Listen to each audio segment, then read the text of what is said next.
Dads, what did your kid take way too literally? I told my 6-year-old there's no such thing as a stupid question. Said it while tying my shoes, running late. He'd come home crying because he raised his hand in class and some kid laughed at him. So I knelt down and said, hey, listen to me. There's no such thing as a stupid question. You ask whatever you want, whenever you want. He nodded. I thought I nailed it. Top tier parenting moment right there. I was so wrong. First week was fine. Normal stuff. Why do dogs sniff everything? Why is water wet? Why does grandpa smell like that? I answered everyone. My wife thought it was cute. Then it spread outside the house. His teacher called my wife. Not emailed. Called. During reading time, my son raised his hand and asked, in front of 26 kids, Mrs. Patterson, you give us homework every night, but you never write anything on it when you hand it back. Do you even read it? Dead silence. The whole room. Mrs. Patterson didn't call to complain. She called because she didn't know what to say, because he wasn't wrong. I told my wife it was a one-time thing.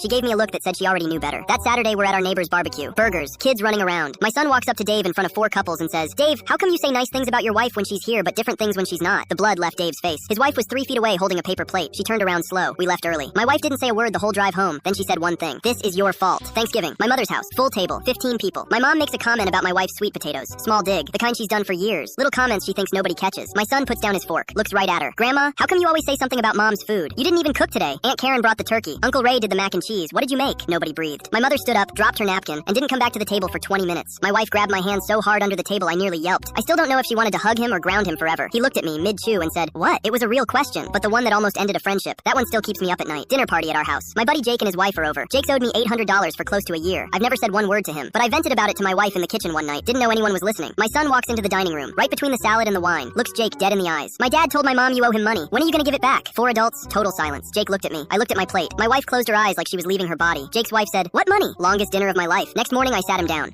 Buddy, we need to stop with the questions. He looked confused. But you said there's no stupid questions. I said, I know what I said. He tilted his head. So was that a stupid thing to say? I opened my mouth. Nothing came out. My wife yelled from the kitchen, answer him! Here's the thing though. Mrs. Patterson writes comments on every homework now. Dave's wife had a long conversation with him. He's been different since. My mother brought homemade pie to Christmas. First time in 11 years. And Jake Venmo'd me every cent. Never even brought it up. My son asked me last night if there are any stupid questions. I said, yeah, bud, one. And I'm the one who asked it. He just smiled and said, that's okay, Dad. It worked out. It did. I'm never opening my mouth again.